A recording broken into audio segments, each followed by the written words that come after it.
Yes. Okay, I'm gonna mute us because the audience can hear us.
Right.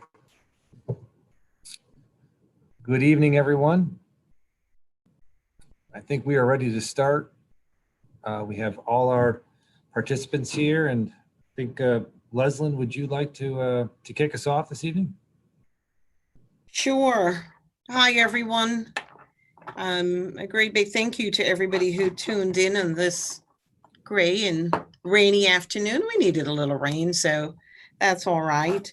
I know for everyone it's been challenging because we've all been eagerly awaiting answers. We have a lot of questions about our reopening, our community. Some of us are business owners. We need more information. Some of you, are just wondering when you can go back out, even to work for some people. And we just want to know for a lot of our community, and I know I can speak to some of our young people, when can we all just come together and spend time with families and friends again? It's a big deal. This has been a long haul, longer than anything that we've ever experienced, and so we know that it has been trying and challenging. We all want things to get back to normal. That's really important for all of us. And while we, are on that path to some degree of normalcy, we have to accept along the way that, we'll be living with some differences, the buzzword, some new norms, if you will, and different ways of doing some of the things that we love to do. We all have to continue to work together, act together to keep this virus under control and to not do harm to ourselves or others. It's troubling sometimes to watch the news and see the reactions of those who have been in shutdown mode for a while, stay-at-home mode for a while. And we're fortunate and glad that we're not seeing that here in Tompkins County, because we're trying to act in a way that will help us to reopen safely. We've been able in Tompkins County, thanks to all of you, all of us, to slow the spread of COVID-19 here in the county. We've been staying apart. We've been staying home when we can. We've been wearing our mask. Our health director has been telling us, keep our mask or face coverings. And we've been checking in and caring about each other from a distance. That's extremely important. We at the county and on behalf of the county legislature, we want to say thank you to all of our frontline workers. Special thanks to all the essential workers who've been coming out there every day, putting their lives on the line. Some of you taking the risk to make sure that people get their needs met. Everyone from those who are preparing and providing school meals to our nurses and doctors to government workers, just everyday people, general citizens here in Tompkins County who are stepping up and just truly making a difference. I don't know that we had an opportunity. I'm just going to take a moment that we had an opportunity to even thank the folks from Cayuga Medical Center who made a medical mission to New York City and came back to help out at the epicenter of this virus and came back here to Tompkins County, bringing back with them experiences that they gained that could help us in this community. So I just want to take a punctuated moment to say thank you to them. We are all sitting here asking what's next. I know I'm getting antsy, and I'm sure you all are. But I want to thank everyone for continuing to do their part to make a difference. We want to, as we move forward, we've gotten the green light as part of the Southern Tier region. We talked about this last week in our forum to begin our reopening of phase one. And but we want to make sure that we continue, even with, the news, the good news of reopening, that we continue to do the things that we need to do moving forward, like Reopening doesn't mean that this is an opportunity for us to be gathering in large groups. So we encourage that we please continue to not do that. We still want to be practicing social distancing. And again, checking in on folks. We want to help stop this disease from spreading. Like we said before, we've been able to manage it in Tompkins County. Let's not go backwards. If you do have to go out, we encourage you to please wear a mask to protect yourself and also to protect others. We want to encourage you to keep checking in on friends and family. Social distancing, we have all heard that phrase, doesn't mean isolation. We do want you to keep checking on each other. You know, we know, and I know personally, how, you know, mental health issues can raise up during times like this when people are alone. So please continue to check in. Follow our health department website and guidance. There's a lot of information that our wonderful staff of the health department and the county have been putting up on the website. We do want to encourage you to pay attention to that information and continue to ask us questions on the information that's up there. Lastly, I want to remind you all, because it does matter to us, that we need you to please take the census. If you haven't done so as yet, please, please, please do. Remember, your residence on April 1st would be the place that you are registered for the census, or you'd be counted for the census. So please, please do take the census in Tompkins County. We have so far, I think, about a 55% return in terms of people who've taken the census so far. We have to do better than that, because following the census and what's related to it would be your redistricting. We get those numbers for the census, then we begin redistricting. That conversation has already begun with the county, and I encourage all of you to watch our legislature meeting this coming Tuesday. We'll have some conversation. We also have our government operations committee that's managing the conversation around redistricting and the census as well. So please, you're welcome to join them on June 4th for some more conversation around that. But please, if you haven't heard it before, I'll repeat, please do 2020census.gov. I encourage you to please go and fill out the census. We need everybody counted. And I think that's all I wanted to say, just as a welcome. Again, thank you for joining us. We'll try to answer as many questions as we can get to. And I'm going to turn it over, stop talking, and turn it over to our County Administrator, Jason Molino, who's going to share some more specific information about reopening, since he gets to sit in the regional control room. Jason? Thank you very much, Leslyn. Thanks for that introduction. And thank you and the legislature's support throughout all of this. The legislature has been remarkable and been great leaders throughout this process, and incredibly supportive to us as a staff and the community. So thank you. And thank everyone for tuning in tonight. Also, just a quick shout out to our friends at the Chamber, the Downtown Ithaca Alliance and City of Ithaca for their small business forum they had just before this.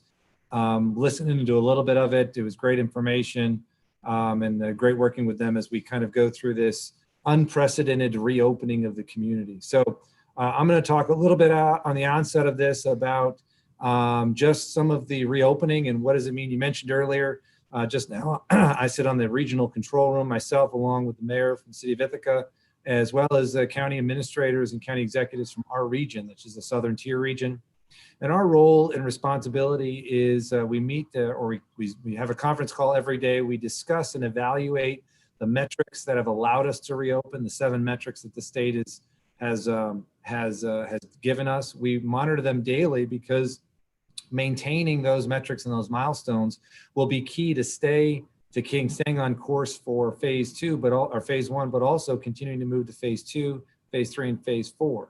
Assuming after we open this week and into next week, if our metrics stay within those thresholds and those milestones, we will be ready to move to phase 2 and hopefully 14 days, and then subsequently phase 3 and 14 days after that, and so on and so forth. So, that's an important role we play. We also communicate a lot of questions to the governor's office and the state, as well as we get from our partners, and share those questions with them so that we can then relay that information back. The comment you made earlier, Leslin, about gatherings, we got some specific direction saying gatherings are still not approved by the state in terms of opening things up. So key questions like that, we're able to ask our counterparts at the state. They're able to get back to us so we can pass that information on to the community. It also allows us to help coordinate with our different community partners, and when they have specific questions, we can ask them up. So, how we're being able to spread this information out is through community forums like this. We're going to continue to push information through our Facebook, through our Twitter pages, through media releases. I do want to thank our local journalists. They've done a really great job in being able to cover really from the start of this, when we had our first press conference with Frank and Dr. Stallone and myself, when we talked about in the school districts, Dr. Brown was with us, Dr. Mattson was with us, when we talked about the onset of the state of emergency, and then the school districts closing. That coverage from that point to date has been exceptional. So we want to thank them for continuing to push out that information. Thank our elected officials for continuing to push that out. We speak with all the chief elected officials every week. They've done a great job sharing their concerns. They've done a great job pushing information out, as well as our community partners. And that's how we're continuing to get this information out. I also want to say, folks that have questions, the New York Forward website is a key resource right now. There are 3 major components. I know it was just discussed on the last forum, if you missed it, from the chamber, the DIA, and the city, but a lot of reference to the New York Forward website. New York Forward, that's the website. Google that, you'll be able to go right to it. 3 key pieces of information. One is guidelines specific for each industry that talk about what you need to do to ensure that you can open safely. Those guidelines then have to be incorporated into a reopening plan. There's a reopening plan template that you can use that the state's provided. Pretty good, it's pretty good information and very detailed. And then lastly, you have to attest and affirm that you have developed the plan. It is available and ready on premise, and it is compliant with the guidelines the state has put forward. Those key 3 pieces of information are accessible. I have to say the state has done a very good job in giving probably as much detail as you can at this point around industry specific needs to be able to reopen. So if you are part of the construction, manufacturing, retail for curbside pickup, agriculture, forestry, wholesale, these are industries that have been able to open effective today for the next 2 weeks. There is some detailed specific information around those industries, and under those industries, there are some more specificity around sectors and businesses that fit within that. Again, take a look at that. That's where you're going to get a lot of your guidance. And that's where you're going to get your ability to start and to develop your plans for reopening. We've talked a lot about today. May 15th has been talked about really for the better part of 2 weeks or so since the governor announced that this was kind of a pivotal day. What does it mean for the community? Well, the first thing is, how did we get to this point? How did we become one of the 5 regions? I'll second what Leslin said. We continued to be smart. We stayed home. We distanced. We took the proper testing and precautions. Kudos to the Cayuga Health System for getting things up and running well before everybody else around us did to take on that challenge. We need to continue to take on smart, strategic, and I'll use another S word, slow approach to the reopening. Slow and steady is going to win the race here. The worst thing we can do is jump into this too fast and then have to pause or regress to get a resurgence of the disease under control. So that's a little bit of overview of the reopening. I think our perspective on it. There will be more information coming on each of the phases, specifically phase 2. They're starting to ramp up. The state's starting to put more information on the New York Forward webpage. Check it out, look on it daily. Also on the New York Forward webpage is the daily metrics. The governor's briefings on a daily basis. He talks about the public getting into checking out those metrics daily, monitor, see how we're doing in that in the Southern Tier region. They have metrics by the county as well, see how we're doing in the county. Be informed, and then continue to follow up on as those phases 2, 3, and 4 become more populated. We'll be able to get some more direction. So that's broad overview of the reopening. It like very much of this entire response is an ever evolving process. Understand there's a lot of questions. Understand it's frustrating at times. We have been very vigilant. We have continued to forward those questions and try to get answers as quickly as we can for our community partners, and we'll continue to do that. That's our commitment to you. So stay tuned, continue to be informed. I think with that, we can move on to some of the questions. I know, Leslie, you have a series of questions. I just want to introduce some of the folks we have with us. We've got Frank Krupa, our Public Health Director. We've got Amy Hendricks, our Deputy County Administrator, also the Emergency Operations Coordinator, and Jay Franklin, who is everybody's favorite department head. He is generally, under normal circumstances, the Assessment Director. And he has been reassigned, although not neglecting his assessment duties, has been reassigned as the Planning Chief here in the EOC. And he has been doing a lot of the planning work and can speak to a lot of what's been going on. So Leslyn, I turn it back to you to follow up with some questions that we have.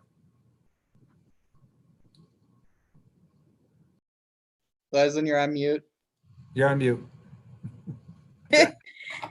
Yes, you get used to Zoom. Thanks, Jason. Thanks to you, Jay, Amy, Frank, for all the work you've been doing as well. As chair of the legislature and, for a lot of my colleagues, we get these questions. So we want to shoot them out to you all, the people who've been doing a lot of the work. So one of the questions is, why are we reopening in phases? And why are these, a two-part question. Why, actually, might be a three-part question. Why are these industries the first to open, the ones that Jason mentioned earlier, manufacturing and construction? Why are they the first to open, and how were those decisions made? Those are really good questions, Leslyn.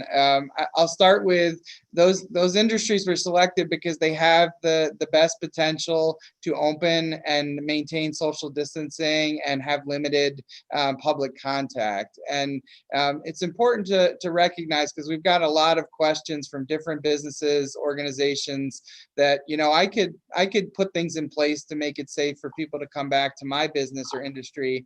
And really, the phased approach is there to allow us to take small, slow, methodical steps so we can understand the impact of those steps on the disease incidence in our community. And so, yes, probably any industry or business could put significant steps in place, and we're going to ask them to in future phases to protect their employees and the public. The challenge is if we do them all at once, we're bringing everyone back out at the same time, and it doesn't allow us that kind of methodical approach to doing a little bit at a time, seeing how it goes, see what the impact on the disease is, and then make smart decisions about the next steps as we move forward. So I would just encourage everyone to please be patient. We're working hard to get as much information out as we can, but it's really important for us to take this stepwise approach towards seeing how the disease evolves as we begin to reopen. Thank you, Frank. Makes sense. We've talked a little bit about this, but it's always good to hear it from you. What can individuals do to keep themselves and others healthy and safe, especially with the reopening, construction happening, manufacturing? What can people do? Yeah, those are all really good questions, and I think we've been saying the same things for quite some time. We want individuals, whenever possible, to maintain that 6-foot separation if they are going out and about, or if they are in a business that's reopening.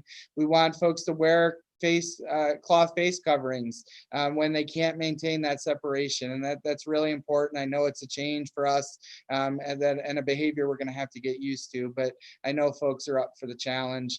Obviously, hygiene, washing hands often, cleaning surfaces is really important, and then also density. We've got a lot of questions about, we're reopening, can we start to have gatherings, or can I have people over to my house that I haven't seen in a while? We're still not essential. Gatherings are still not allowed other than for essential purposes. And I know that's hard for folks, but it is, those are the situations where we're seeing disease spread, where individuals get together, they're in small to medium-sized groups or even larger groups, and they're not maintaining social distancing or not wearing masks appropriately. And it is really important that we give ourselves this chance to be successful successful in phase one by sticking to the industries and businesses that have been approved. Our time will come. We will get back together. We just need a little bit more time to do this smartly. Thanks, Frank. Jay, I have a question for you. Okay. What county operations are starting to open up, and how are we keeping our employees safe? Well, thanks, Leslie, and good evening, everyone. Well, we haven't really closed, at least providing our services. While we may have locked our doors to the public, we have still been providing all of our key services, but just maybe in a different manner than what people were used to. Rather than coming in and seeing one of us, we've been doing it over the phone, through drop boxes, through video conferencing such as this. So all of our key services that we do for the public have still been going on, just probably in a little bit different format. But starting on this Monday, the Office of the Court Administration is going to be opening up slowly again. So you'll start seeing more activity from our departments that interact and support that. So we'll see more activity at our district attorney's office, the assigned counsel, and also our county clerk's office. And what we're doing internally is all of our departments have had to do a ROOP, or a reconstitution of operations plan. That way, before we are ready to open to the public, all of our departments have gone through a very methodical framework to make sure that we're addressing all of the areas that we need to do to make sure that our employees are safe, but also that our clients and customers that come in are safe as well. So we want to address the distance, the density, requiring our employees to wear face masks, and also just making sure that we still wash our hands. So we want to keep those same 4 pillars going. Just as a quick follow-up, Jay, are those sort of the same guidelines and guidance that we would give to local businesses and organizations to keep in mind to keep their employees and customers safe, or is there more we should be telling them? Well, definitely before any businesses that hasn't been open, before they open their doors, they should go through this pre-planning process as well. Also to make sure that their employees, which hopefully have been socially distancing, this may be their first time out into the public. So you'll have to address that and social anxiety that those employees will have kind of coming back out into the public. So they can take a look at our ROOP. While that was designed for our departments, it does provide a lot of good guidance that could be transferable to other industries. But also, as Jason mentioned before, the New York Forward webpage has industry-specific guidance that each business will have to plan around and then certify and attest with New York State that they have a plan in place to keep their employees safe and to keep their customers safe when they do open their doors. Jason, is there anything you want to add to that? Thank you, Jay. I think Jay covered it great. The only thing I would add, Leslyn, is we have some great partners in the community that can help businesses and organizations. Our economic development partners at the Tompkins County Area Development TCAD, the Chamber of Commerce, the DIA, Downtown Ithaca Alliance, City of Ithaca's got a great economic development department, and folks at the Human Service Coalition, all great partners that can help businesses and organizations reopen safely and help navigate some of that planning process. So as we open and as businesses are getting ready, this is a question that comes up often, and even some of my colleagues in the legislature, we want to know, how will I be confident? How can I be confident that I will be safe if I go out in public when we start this reopening? You can't. So you have to be vigilant.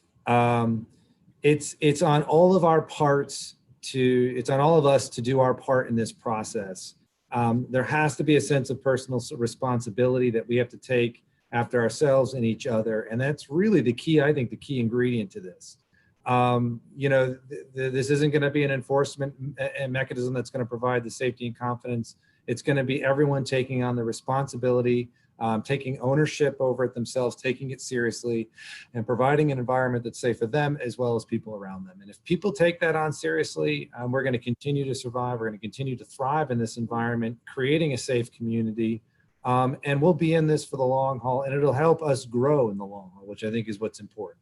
Creating a safe community is what people are going to be attracted to, and we want to create that environment for our constituents. So that's how I think we ensure confidence is that we are taking that sense of responsibility on ourselves. So, Thanks, Jason. So far, we've been doing okay with it, but I know the anxiety and the excitement of reopening, we want to continue to emphasize what you just said of being vigilant so we don't lapse, in it. Those are all the questions that I have, things that have been fielded, to us, and I am going to turn this over to Amy to see what other questions might have come from our community. Thanks, Leslyn. So I have a bunch of questions that have come in prior to this call, and we're getting some more in right now. So we'll try to answer as many as we can, and I'll throw them to all of you. So I'll start off with our first question is, overall, how have you seen COVID-19 affect your operations and the lives of the individuals that you serve? So residents, businesses, etc. So I'm going to turn that to you, Jason. Sure.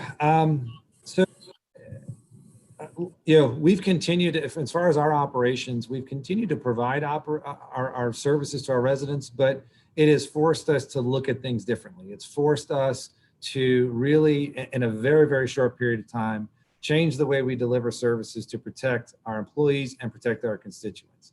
And I think that is, that under normal circumstances, without that pressure, I don't think we would have had the quick turnaround that we have to do that. So what I've seen from this is immense resilience and adaptability of our organization and a lot of organizations to figure out how to do something in an unimaginable sense in an enormously short period of time.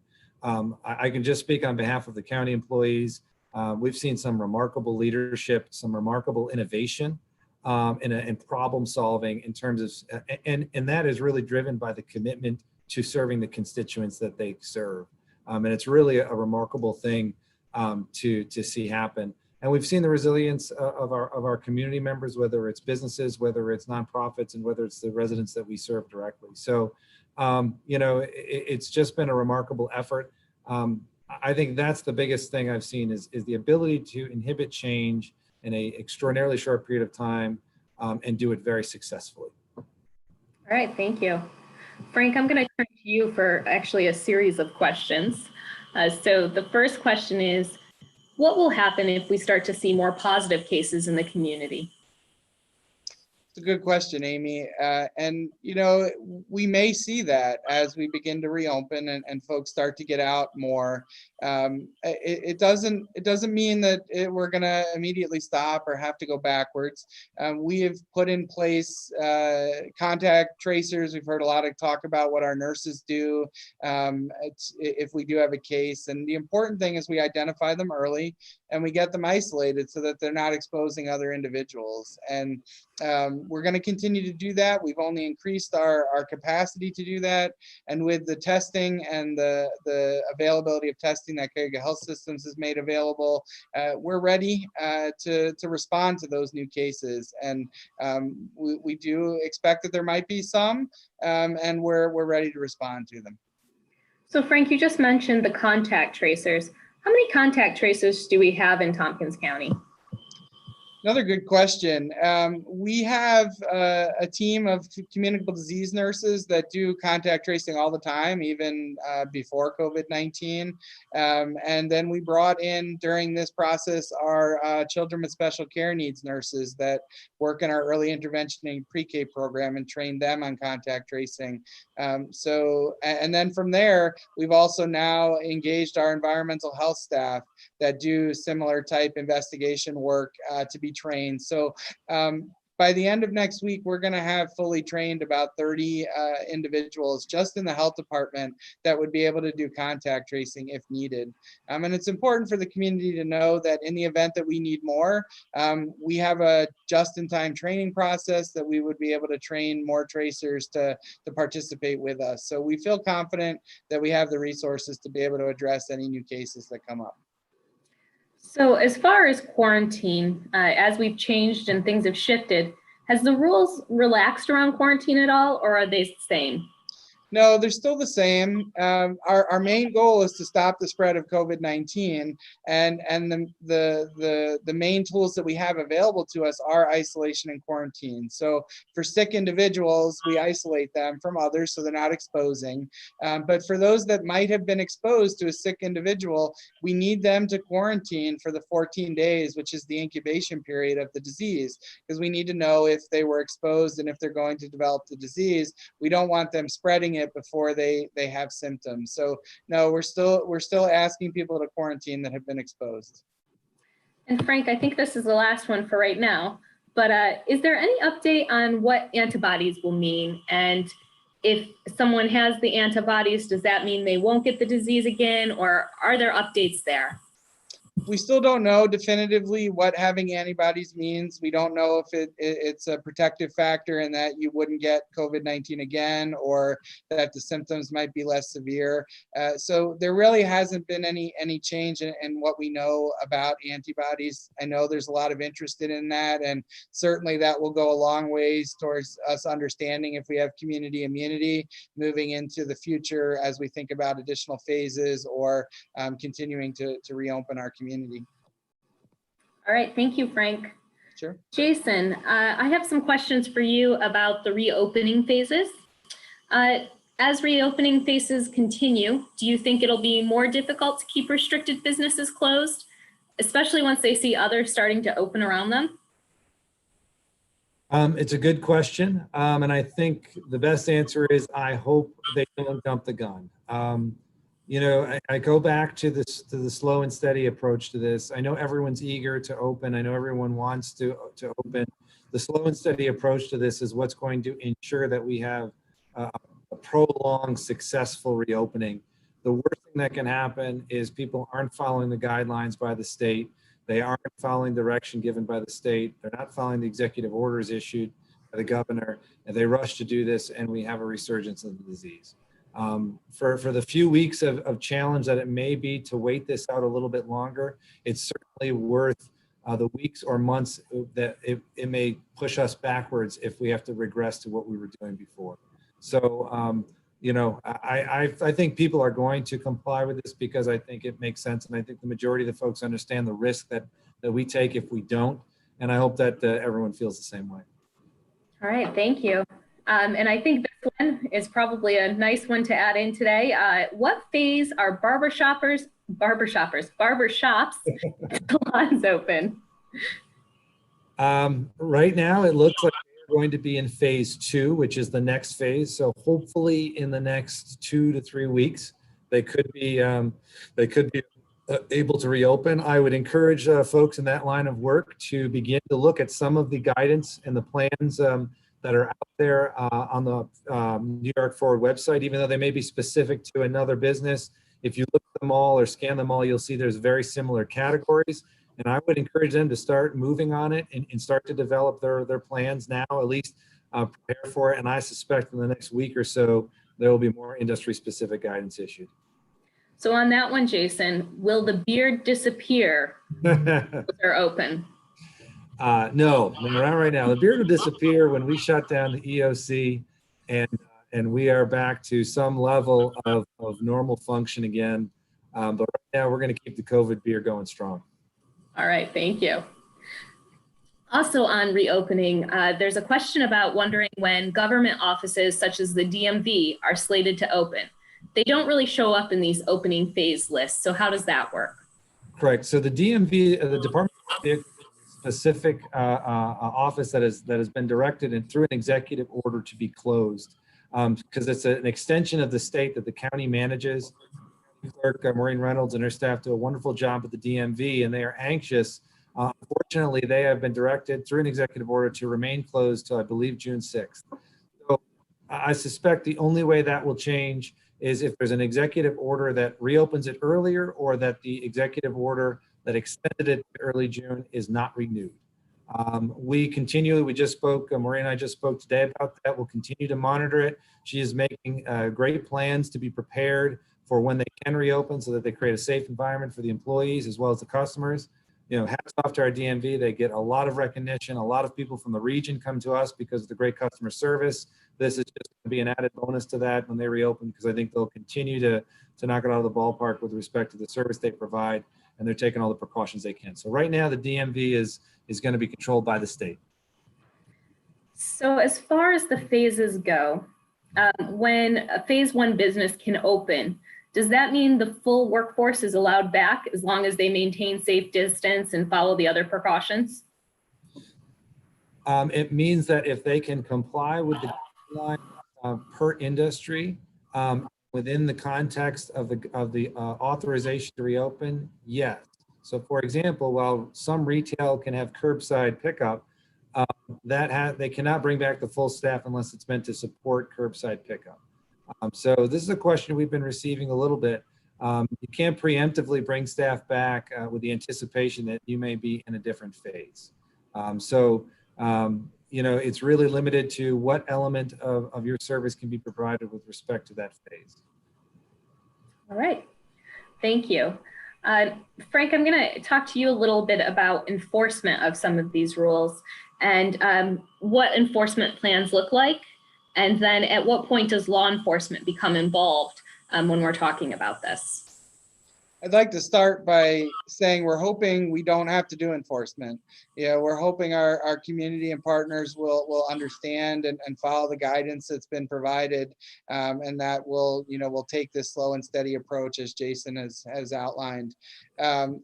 As far as if we don't, our environmental health division has been taking the lead on enforcement for us, and they take an education approach, and we've done this throughout. You've heard me say this before, that when we hear a complaint, our first step is to contact the individual or organization or business and talk through why there might be a problem and help them understand why the behavior change will be necessary. And in almost every instance, that's been sufficient, and folks have worked with us and understood why they needed to take the steps that we were asking. If we get to a situation where we don't, there are legal authorities afforded to us. We have been working with our local law enforcement to support us if we need that, and ultimately we'll take the steps that we think are appropriate to protect the public's health as we navigate through the phase reopenings. Right. And Jason, you may know a little more about this, or Frank, either one of you. As far as penalties, if someone were in non-compliance, what do the penalties look like, and how would that happen? Sure. So there are civil penalties that can be issued. We also have the authority, to close or shut businesses down if need be. But I'll second what Frank is saying. I think that's the last thing, and we hope we don't have to resort to that. We haven't had to so far. Nearly everyone we've dealt with has been very compliant, very understanding. So, while we do have those authorities to us, we will do everything we can to try to avoid utilizing them so that we can get compliance done in a diplomatic way and in everyone's best interest. So I'm going to shift back to DMVs with a question that just came in. Some surrounding counties have DMVs that have services available and are open. What is the difference there? And so Jason, if you want to just talk about what services we do have available too. Yes, so no DMVs should be open. There's some clear guidance issued today. They can, though, however, do mail-in services. So we do mail-in services. Our DMV is taking mail, so you can send in, and I believe on the DMV website, the county website, it gives the array of services. You can still do mail service and online service. We would prefer you do mail service, but you can do online service. But there is no in-person, no appointment, and there are no DMVs open at this point. All right, thank you. Back to Frank to talk about testing. Frank, should everyone be getting tested? Should there be community testing, and who should get tested? That's a great question, Amy. And eventually, we do expect that we'll be recommending that anyone that wants to get tested. It's really a resource and capacity issue right now. So currently, the criteria for testing include sick individuals with COVID-19 symptoms. So obviously, if you're sick, we want you to get tested so we know for certain. Anyone that was a close contact to a known case, anyone that was directed by the health department because of a community exposure that we couldn't determine everyone exactly who could have potentially been exposed should be tested. We expanded a couple weeks ago to include essential workers. So those folks that have been out there working for us through all of this, we wanted them to have the opportunity. And most recently, 2 new criteria. The first was preoperatory. So for those that are now seeking elective surgeries, there is a requirement to get a COVID test before your surgery to protect from introducing COVID into the healthcare system. And then most recently, nursing homes and assisted living facilities are now required to have all of their staff tested twice a week. So that was a big influx of testing needs recently that we've been working, and thankfully again Cuyahoga Health Systems has stepped up and has been able to create a plan to meet that need. But right now that's a lot of tests that need to get done, and so we're still using those criteria. We do expect as testing does become more available that those criteria will continue to expand, but that's where we are today. So Frank, why are we encouraging so much testing? Testing is how we know we have cases. Going back to what I said earlier, our best way to stop the spread is to identify the disease and isolate those individuals, understand who their close contacts are, and quarantine them. So testing is our way of knowing that. And so from the very beginning, we've been doing it very specifically for that contact tracing purpose. But now as we've expanded to some of these other groups, including the nursing homes, it's more of a surveillance type testing. So we know if there are asymptomatic people or people that don't feel sick that have COVID-19, and we can identify and isolate them sooner, particularly to protect vulnerable populations like our senior citizens in those congregate living facilities. All right, thank you, Frank. This next question, Jason, do you want to start us off? So the question is, have we all been tested, the members of the EOC? Well, who's been tested on the, so Frank and Jay have. So it's a good question. We this week talked to the EOC members because we have been practicing good distancing. We do wear our masks around each other. But I asked all the members of the EOC to get tested over the next week, including myself. So I'll be going next week. And I requested them to, I've not directed them to, but requested them to go through the process. So about half of us have, and probably the rest of half of us will by the end of next week. All right, thank you. Yeah. Do employees in these essential businesses have to wear masks if they can stay more than 6 feet away from one another? Frank? Another good question, Amy. No. As an employee, if in your work situation you're able to maintain 6 foot separation, it's not always necessary for you to wear a cloth face mask. And it's important for the public to know, because I know as we were going out to grocery stores and other businesses that might be opening in these first couple of phases, we may see someone in a business that doesn't have a face mask on. And it's important to kind of look around and understand the situation.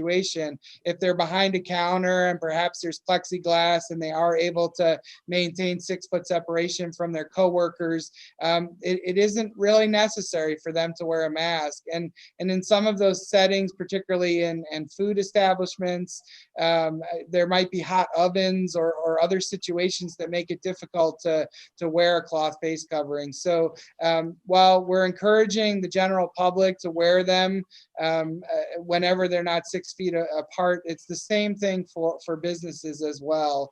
And I think our local businesses are trying. And so I would encourage folks, if you see someone working that isn't wearing a mask, don't just jump to the conclusion that they're flaunting or not complying with the rule. Look around, take in the situation in totality. There may be a good reason on why they're not wearing a mask. All right, thank you, Frank.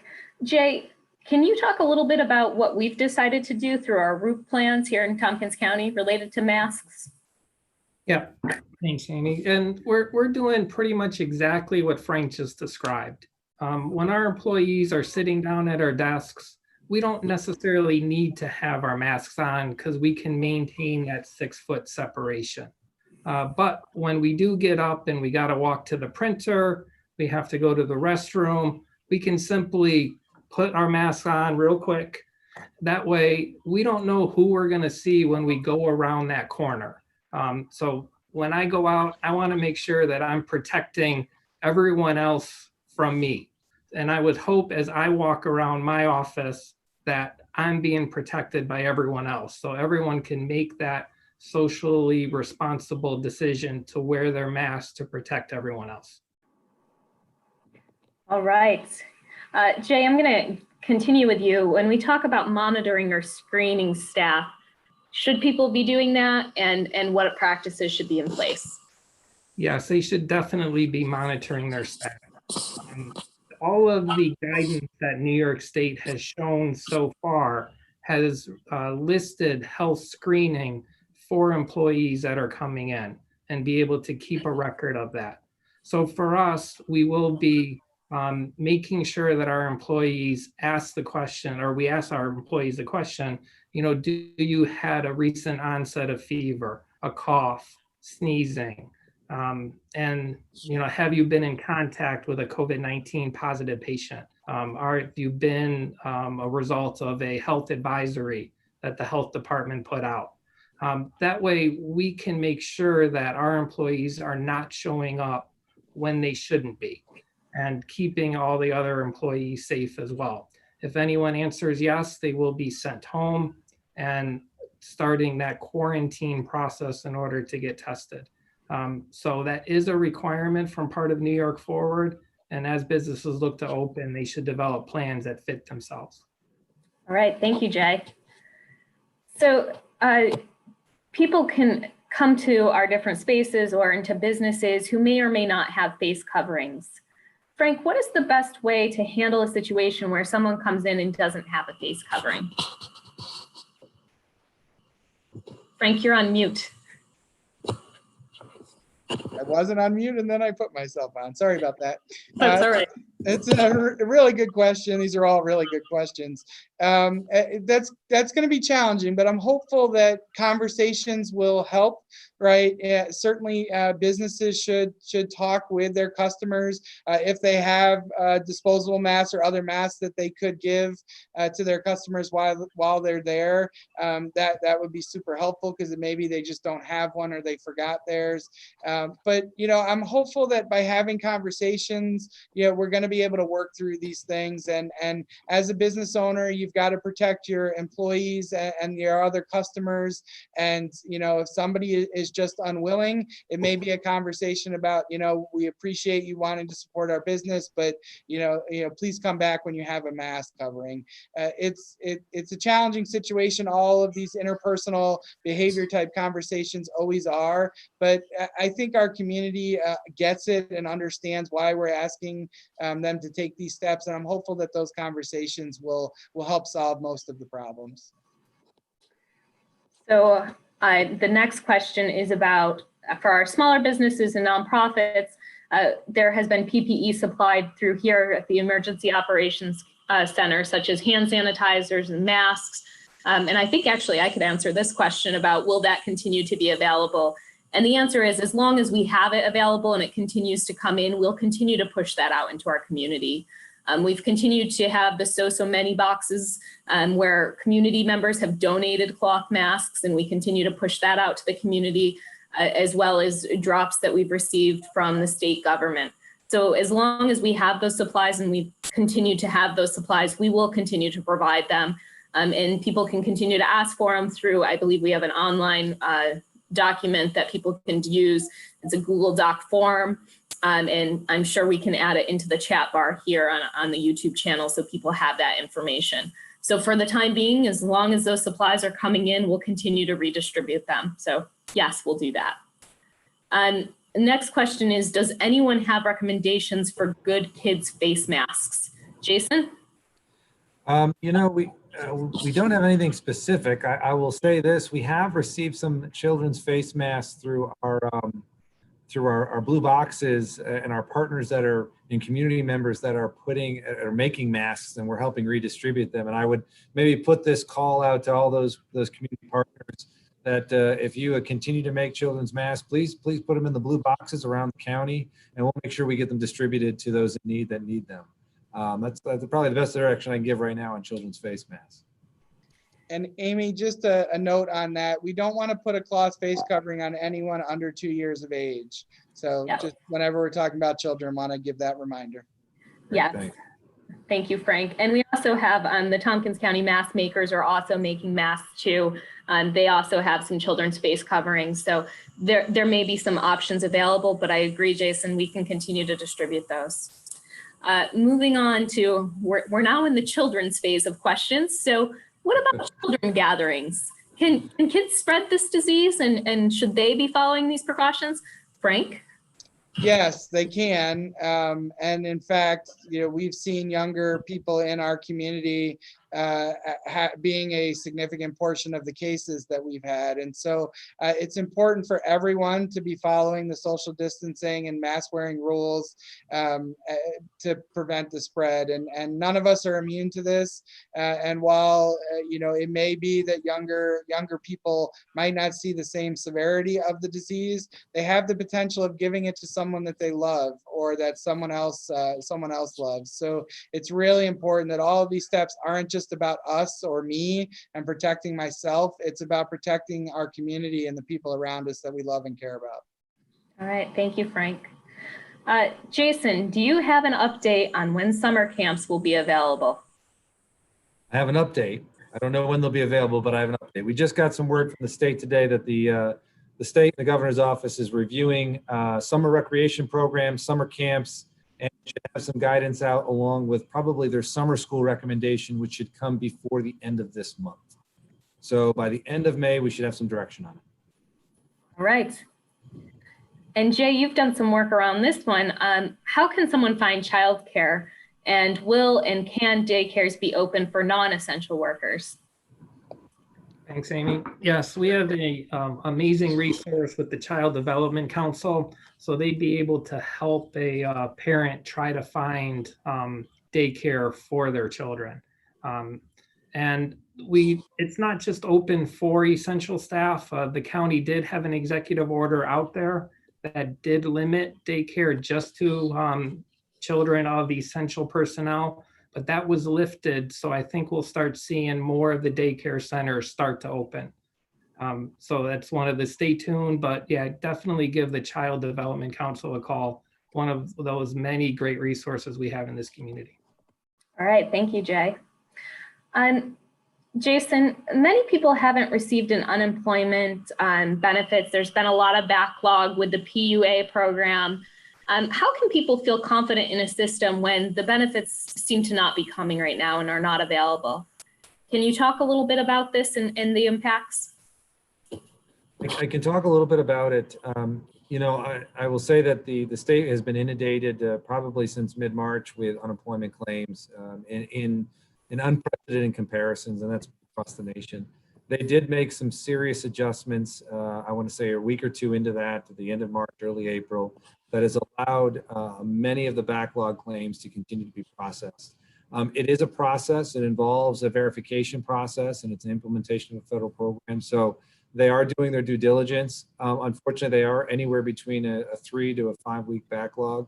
What I can say is that our Tompkins Career Center, or Tompkins Workforce Career Center, is a great resource for people to help navigate the process, help complete the application, answer questions about unemployment claims. I know the governor has mentioned this on several of his press conferences, and we brought it up with our regional reps. They continue to make changes to the Department of Labor and try to continue to process these claims. And that's the only thing we can do, and we'll continue to put pressure on our state counterparts to react to our constituents' needs and everyone's needs in New York State. All right, thank you, Jason. Frank, can people go outside and get exercise, and should they continue to stay away from parks and other public spaces? Yes, people should go out and get exercise.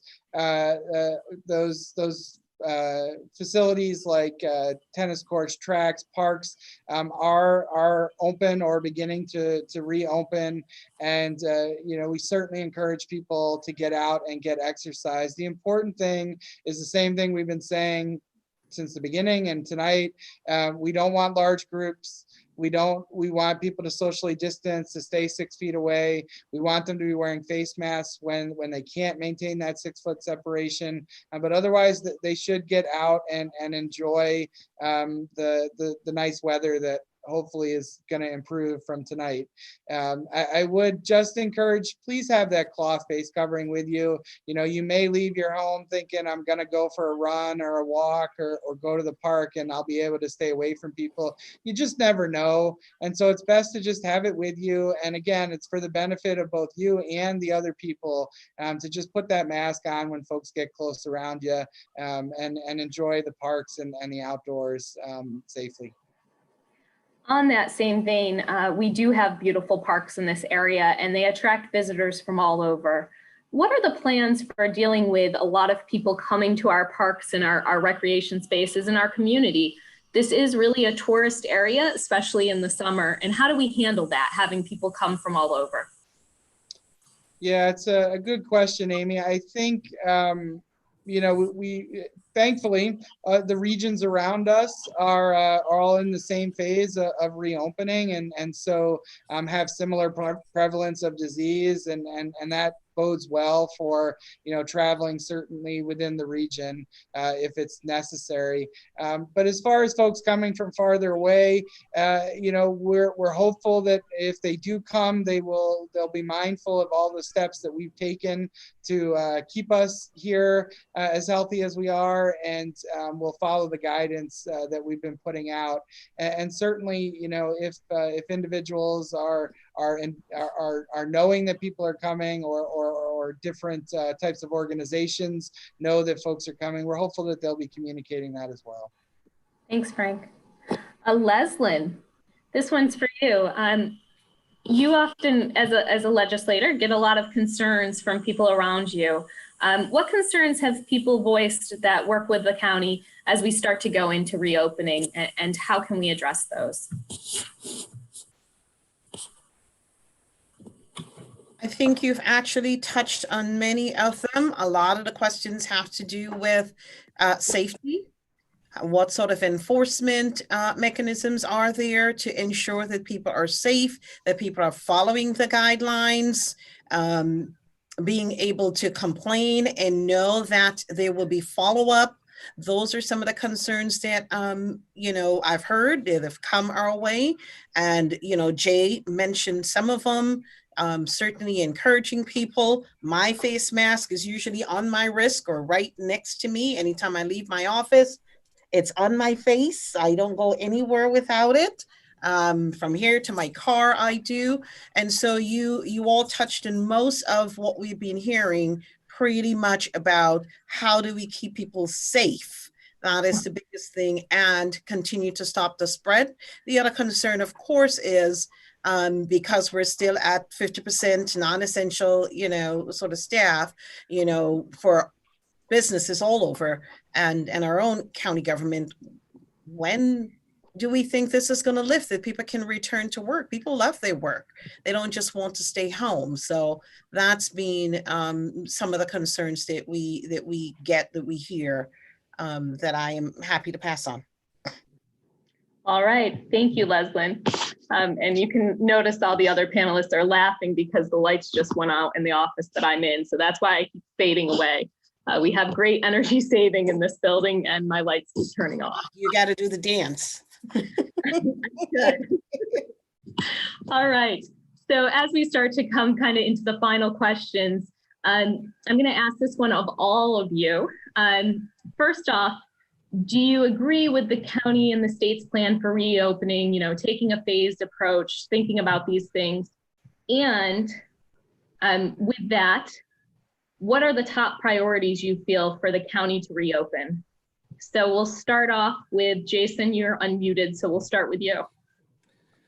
Do I agree with the state? I do. I think it is a thought out process. It has a system to it. It's intended, I think Frank mentioned it earlier, it's intended to work with an approach of dense, less population in one spot at a time. And I think its approach of the economy versus public health, it's a combined effort, right? It's not one or the other. It's also looking at data and metrics to determine if the decisions that are being made are creating negative impacts. And it allows you to graduate to the next phase of things. So I like that approach. Things to look out for, I think, is the second part of the question. Was that, things to be concerned about or to look out for, or priorities. Again, I think I'll second what Leslyn said. Priorities is safety. I would also use the word patience. I think everybody is itching to just go back to what was normal in the past. I think that is going to change a little bit, but I would implore everyone to have a little bit of patience. If we have to wait a few more weeks on a few things, it is definitely worth the wait than rushing into something and having to stop and regress. And I think that'll hurt us more, both from an economic perspective. I think it'll hurt us more from a confidence perspective and from a community perspective. So if I had to give a priority out there, I would say I would ask that everyone be patient. That's hard. It's easy for me to say if you're a business that's slotted for a third or a fourth phase. I understand that. I get it. Work mechanisms in which you can employ your services, provide the service and the product you provide in a way that's going to comply with these guidelines. Be patient, be studious. And that time and that effort will work out in the long run, and we'll be in a much better position as a county moving forward. So that's my 2 cents. All right. Thanks, Jason. Jay? Yes, I definitely agree with the phased-in approach. It's a well thought out plan, and while we all would probably want to see it go quicker, I don't think we want to take that step back. So it's definitely good to test it out a little bit, see how it goes, open it up a little more, see how it goes, and be able to not just rush into things and have us go back to where we were on March 18th. None of us want to see that. But as we move forward, I think this gives everybody an opportunity, not just government, to take a look at what they do, reimagine what they do. And, we've been able to think outside of the box. All of our department heads have done an amazing job continuing to provide their services with a 50% reduction of in-house staff. It's just an amazing job that they've done. And I know I would love to continue on. I want to see my son play soccer again, hopefully this year. I want to see my daughters dance and do roller derby. So hopefully I can get out, sit in my chair and watch them do their thing again. So let's all be patient. And golf courses, Jay, you left it out. I was waiting for you to mention it. Yeah, well, if anyone knows me, they know that I'm itching to get out there. That's the sanctity, that's the relief, the being out there in nature. Not a better place besides watching my kids do their thing. That's better. All right, thanks, Jay. Frank? Yeah, I obviously agree with the phased approach. And, as the public health director, my biggest fear is that, myself or others in these roles are making decisions that could cause people to get sick. And we absolutely don't want that. So it does feel like the state and our community are taking an approach that makes sense from a disease perspective. And as Jason said, if we can be patient and just allow the steps to unfold, we're going to accomplish all of our goals. We're going to get back to work. We're going to get back to our community activities. and we're going to prevent the spread of the disease as well. So I just encourage everyone to continue to be vigilant, be patient with each other, and let's take some personal responsibility in helping us achieve our goal of getting back to an open community. All right, thank you, Frank. And Madam Chairwoman, I'm going to let you answer and then close us out. Thank you. Well, thank you. You left the best for last. Because although I agree with the phased approach, I also think that there's some nuances that could have been entertained. I think I heard Jennifer Tavares one day ask the question, can we ask for special, provisions for really small businesses that don't have a lot of people working or a lot of people who come through? For me, that would have been the kind of thing when I say a nuance that would work. So maybe it's a little bit from each of the phases and not just this one and then just this one and then just that one. It has to be a little more, for me, inclusive. And so I see the phased approach as working well, that it gives us that opportunity to monitor, to see how things are going, see if we need to increase testing capacity because things happened, when we reopened in the phases. So I see the good in it, but I also think that they could have been opportunities for some nuances, as I said. I know we have to wrap up, but I do have to ask this question. What about, I know as the weather gets nice, there are food trucks and mobile vending that's out there. Is there some guidance around that? They're not included in this phase, but can they happen? It's a good question, Leslyn, and the short answer is yes. They are a food establishment, and food establishments have been able to operate through takeout services and curbside pickup. And as long as a food truck is maintaining those same procedures from a safety perspective, that the individuals that are coming to get food are socially distancing and wearing their masks, then they can operate, and they have been able to throughout. Okay, that's good to know. That's good to know. So yes, Amy, that's my answer to the phased approach. To wrap up, just a little bit of what many of you said, safety is priority number one. Safety of everyone in our community in general. Stopping the spread of this virus in our community must be our priority. Otherwise, we're not going anywhere. We'll be shutting things down. Our businesses will bottom out. We just can't have that happening. Tompkins County has been a very robust community for economic development, for arts, for theater, for so much, festivals, for so much, and we want to get back there. So we all have to, I will echo that word, exercise some patience and also be vigilant in our actions, in following all the guidance of washing hands and social distancing, et cetera, continuing to look out for our neighbors.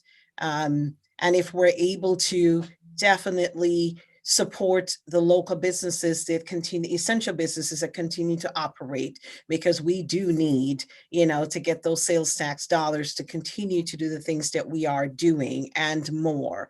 I think it's extremely important. We want to support Cayuga Medical Center and our healthcare professionals with what they are doing, and to be, cautious that we are not overwhelming the systems with things that are unnecessary, that we really need to stay necessary.